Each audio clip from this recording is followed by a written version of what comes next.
കൃഷ്ണനെ കാണുവാൻ അവലുമായി ചെന്ന കുചേലന്റെ കഥ അറിയാമോ? സാന്ദീവനി മഹർഷിയുടെ ഗുരുകുലത്തിൽ സഹപാഠികളായിരുന്നു കൃഷ്ണനും സുദാമാവും. വർഷങ്ങൾക്ക് ശേഷം കൃഷ്ണൻ ദ്വാരകയിലെ രാജാവായി. എന്നാൽ സുദാമാവും കുടുംബവും കടുത്ത ദാരിദ്ര്യത്തിൽ ആയിരുന്നു. ദാരിദ്ര്യം അതിന്റെ പാരമ്യത്തിൽ എത്തിയപ്പോൾ സുദാമാവിന്റെ ഭാര്യ കൃഷ്ണനെ കണ്ട് തങ്ങളുടെ കഷ്ടപ്പാടുകൾ അറിയിക്കാൻ സുദാമാവിനെ നിർബന്ധിച്ചു.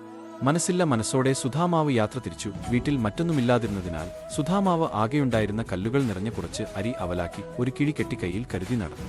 ക്ഷീണിച്ച് അവശനായി ദ്വാരകയിൽ എത്തിയ സുദാമാവിനെ കാവൽക്കാർ കടത്തിവിട്ടു. എന്നാൽ കൃഷ്ണൻ അതിസന്തോഷത്തോടെ പുറത്തേക്ക് ഓടിവന്ന് കൂട്ടുകാരനെ ആശ്ലേഷിച്ച് അകത്തേക്ക് ആനയിച്ച് യഥാവിധി സൽക്കരിച്ചു.